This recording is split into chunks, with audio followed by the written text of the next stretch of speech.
A lot of things have been surrounding future Hall of Fame coach Bill Belichick when it comes to the fact that he is without a job this year, and it looks like that's going to be the case. But next year, it actually does look bright because, according to sources close to him, also by ESPN's Seth Wickersham, Jeremy Fowler, and Don Van Natta Jr., sources close to Belichick, have revealed that he would be willing to coach just 3 teams in the NFL: the Dallas Cowboys, the Philadelphia Eagles, and the New York Giants. And out of all 3 of those teams, he is more inclined towards getting a shot to coach America's team, the Dallas Cowboys.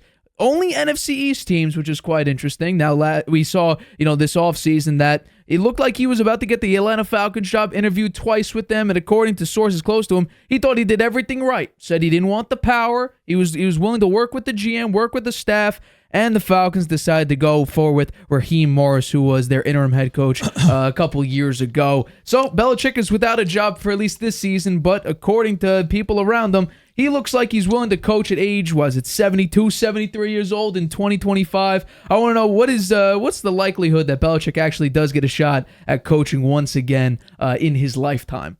Well, first let's talk about why he didn't get a chance to coach this year.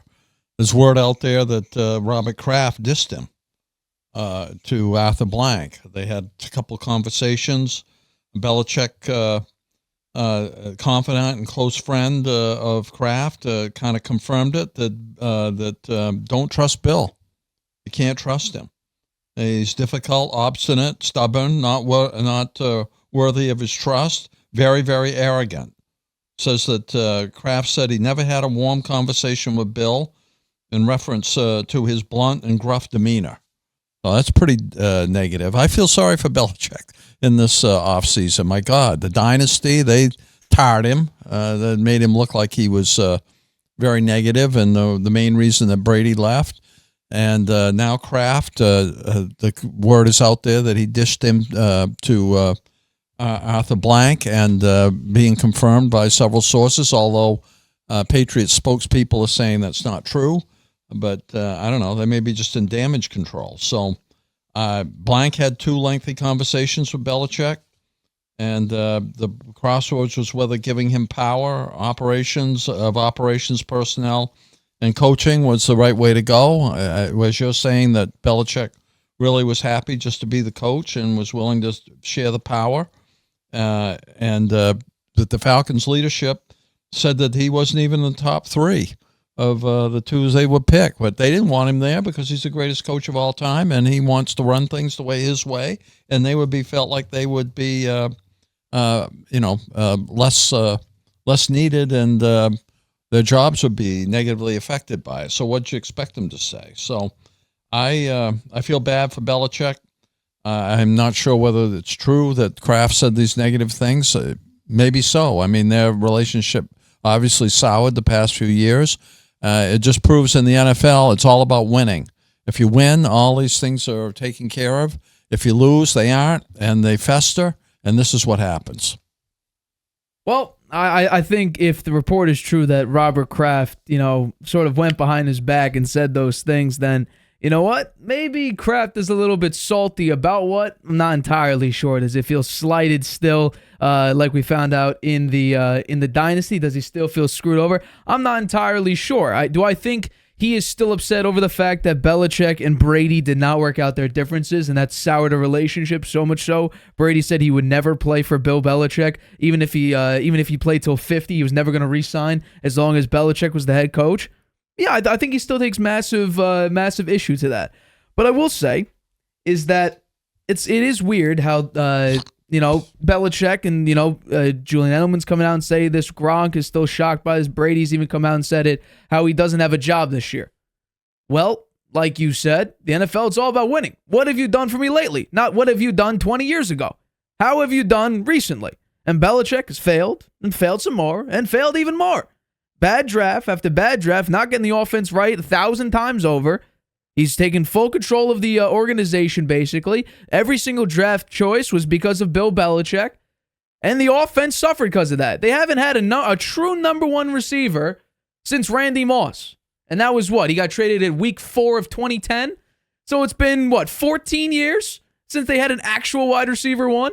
Now you could say Julian Edelman was, but then again, Brady made him great. We'll never know how Julian Edelman looked outside the Patriots because he never played for another team outside the Patriots. But we do know that Chris Hogan, not really amounted to much. Danny Amendola, not really a massive factor on a lot of the teams. We've seen a couple pieces come and go. Wes Welker, I would say, is an outlier amongst the Brady regime of receivers. However, it just looks like Belichick couldn't get the offense right.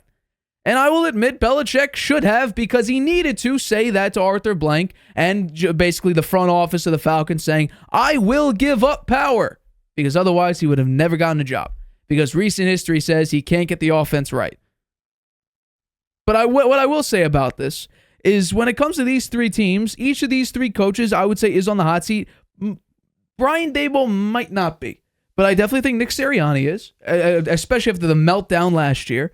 I think Mike McCarthy is very much on the hot seat. And like I said, Brian Daboll, we'll have to wait and see. If they completely just fall apart, I think they're just going to abandon ship and get rid of basically everybody. But when it comes to this, I would say it looks like the Cowboys, according to the source, he's more inclined to go towards the Cowboys and coach them. That might be his best shot. Because if the Eagles are good, there's no way Sirianni's getting fired. If the Giants are okay and competent, let's say they draft a rookie quarterback, would the front office say, you know what, we'll keep you? Will the Mara family say, yeah, we'll keep you? Maybe. Well, Daboll is a decent quarterbacks coach, right? Right. He got a lot out of Josh Allen. Yeah. Josh Allen played his best, actually, under Daboll. I think that the Giants will draft a quarterback. I do think that that it will be either McCarthy or Drake May. And depending on what the Patriots do, I think the Patriots... Now there's talk the Patriots will trade down. They may trade down to get more assets and realize that after the first two quarterbacks, probably there may not be a franchise quarterback there, and that they have worked out Drake May, they've worked out J.J. McCarthy. If they do pick a quarterback, it's one of those two, because I think Jaden Daniels goes number 2 and Caleb Williams is obviously number 1. Right. I will say that Belichick is not completely out of the line. He's not just hiding in a hole somewhere. He got signed to Peyton Manning's Omaha Productions. They're going to do something there, I'm sure. He's also going to join Pat McAfee on his annual draft spectacular next week. So he's trying to stay in the public eye, which is a good thing. Yeah. Now, I don't know how useful it'll be if McAfee starts asking him about wide receivers and what to look for them, because he hasn't hit on one at all. Yeah. Really at all. I'll probably talk to him more about defensive players. Yeah, what are you looking for in the defense? What makes a good defensive player? The problem is, early in the first round, there's a couple pieces. Jared Verse could go in the first round. I think Dallas Turner's going to go pretty high in the first round. You also got some cornerbacks, which Belichick has been somewhat hit or miss on, I would say. I think he's done pretty well on the cornerbacks. Christian Gonzalez. He got hurt, but he looked good. He did look very, very good. Marcus Jones. Too short. Pretty good. But he does play the position well. But I thought he played the position well. Bengals game 2022. He got mossed by Tyler Boyd consistently. He got cooked all game. I think Jonathan Jones had his moments, not all that great. Bringing back J.C. Jackson. How about Kyle Duggar? That's a hit. Yeah. That's a hit. Well, I don't think Miles Bryant was a hit. Yeah. Adrian Phillips was okay. But you also had to call misses, but regardless of the fact, I think McCourty. That was what? So, he did pick him. Did pick him, right? He played for 15 years. No, defense is Belichick's only specialty. Yeah. So if he's asking anything about offense, I think that's just a wasted question because he hasn't really hit on that. I think it's interesting. Belichick is only interested in the NFC East. If that's true, I don't know who said this. Who said that? It's Seth Wickersham, Jeremy Fowler, and Don Van Natta Jr. Where did they hear it from? Sources close to Belichick. Well. The same sources who would be the source that close to Belichick? Belichick doesn't talk to anybody. Well, that's not true. You're saying that the confidant said that he got screwed over by him by Robert Kraft. No, that's true. So I would say of the three teams, I think the Giants are probably the most likely. I see them having a terrible season this upcoming season. Even if they do draft a rookie quarterback, it'll be tough for them. Because they don't have a whole lot on offense. They got rid of their very best player. Saquon Barkley got nothing for him. He went out in free agency. He's gone. And I think Brian Daboll's on the hot seat. He might even get fired during the season. He might. I think he goes crazy on the sidelines when things don't go his way. he wound up really getting angry at the other the rest of the coaches, and Wink Martindale resigned. Yeah. His DC, I'd say that's a big question mark. His defensive coordinator this year, how well he'll do. Especially, I do think their defense is strong. Defense. They have a decent front line there. The defensive line looks very good for them. But aside from that, I don't see them having much strength. I think they're going to have a very hard time. I think that if they get off to a bad start and a losing streak, Daboll might be gone before the season's over. And the Eagles and the Cowboys, I'd say the Eagles are the least likely. I think Nick Sirianni resurrects himself this year. Really? Okay. And I think the Eagles play better. They have a good quarterback, and Jalen Hurts, right? He's a franchise quarterback. They have good receivers, A.J. Brown and Smith. Yep. I think their running back, they lost Swift, right? Swift, right? Yeah. And who did they pick up anybody for running back position? I'm not sure who they have. Maybe they're going to draft one. But so I think the Cowboys could be an opportunity since Jerry Jones and Bill Belichick are good friends. It all depends. Oh, yeah. Wait, we're stupid. Saquon Barkley went to the Eagles. That's right. Completely so I think that the Cowboys are a possibility, but only if McCarthy falls on his face again. I think if he gets beat out, if he loses in the first round again, he's gone. Absolutely. Yeah. I do think that the regular season, the Cowboys will do okay. But as we've studied the Cowboys this year, they really didn't step up in free agency. They lost, other than they lost a bunch of people. They only signed one free agent, and they haven't been able to strike deals with their top three players, CeeDee Lamb, Dak Prescott, or Micah Parsons. So I don't know. There's a little bit of a question mark there. If they don't go deep into the playoffs, McCarthy's gone, and that Belichick has a chance there.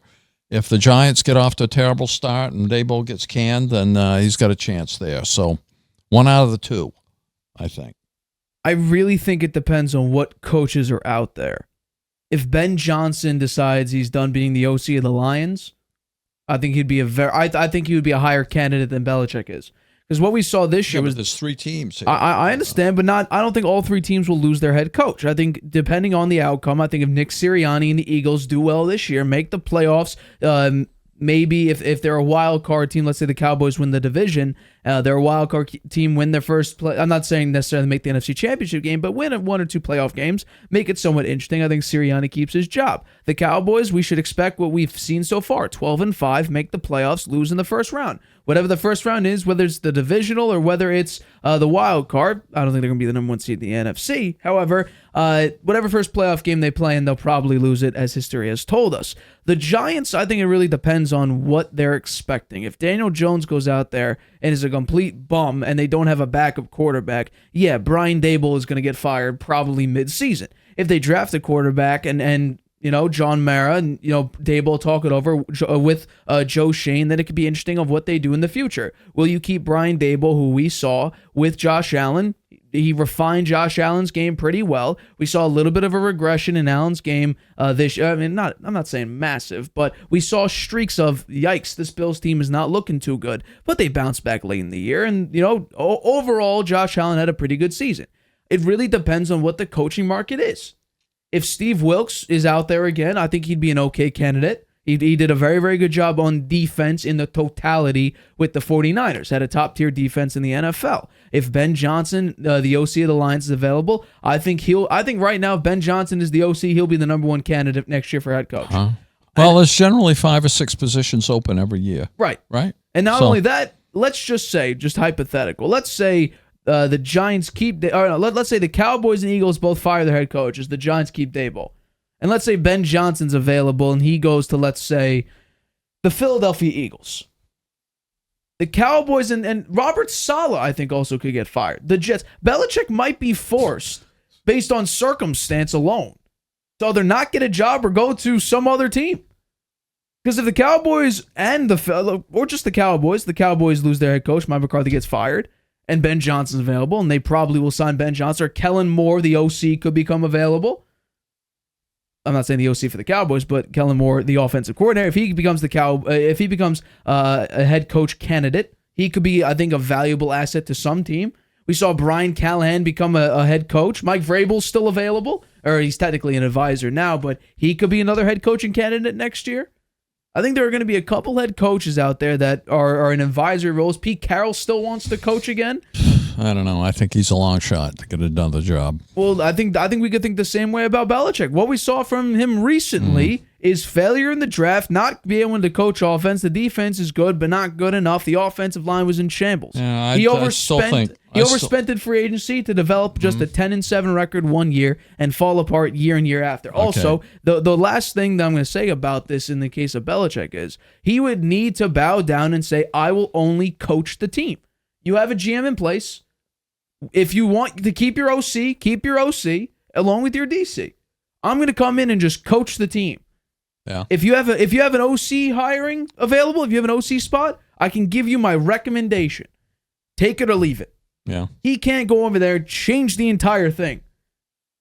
Okay, well, my thought is 333 rings, 6 rings, 30 seasons of coaching, 16 AFC championships. 16 AFC East Division championships, 9 AFC championship wins. I think he gets a second chance. Well, you mentioned all those great stats. 84 and 103 without the greatest player of all time. So when Belichick needs to make do with what he has, 84 and 103. Compared to with Tom Brady, 249 and 75. Well, that is a drastic change. And that's for primarily one player who made everything work to the best of his ability. Well, he did manage to coach the greatest player of all time for 20 seasons. So I think he deserves another. He deserves a second chance. I think he'll get it. I think it will be in the. I agree with these guys. Maybe the NFC East. I think likely it's either the Giants or the Cowboys. I don't see the Eagles. I think Sirianni will resurrect himself and get into the playoffs and maybe deep into the playoffs. I'm not sure about the Super Bowl, but he does have some good weapons on offense there. They'll strengthen their defense. Have a defensive coordinator that really is the defensive coordinator for the full year. I think that'll make a good difference for them. I think it's a higher likelihood Belichick remains unemployed than he gets another head coaching job for the rest of his life. Yeah, I think there's a higher chance that he remains whatever he wants to do. We disagree on this, Nate. We'll see what happens. Hey, all I'm saying is we talked about this when he was still dealing with the Falcons, and I said probably likelihood is he won't get a job. And lo and behold, here we are. So we'll obviously have to wait and see. Season comes up. We'll see what 2024 that season looks like and what the outcome will be in the 2025 offseason. Hi, everybody. Thanks for watching. Make sure you subscribe here to get the latest from the show. Also, if you want to check out the full episode, make sure you click the I in the top right-hand corner right now. If you want to listen to this show anywhere you go, make sure you go to anchor.fm/The Harvey Hour or anywhere you get your podcasts.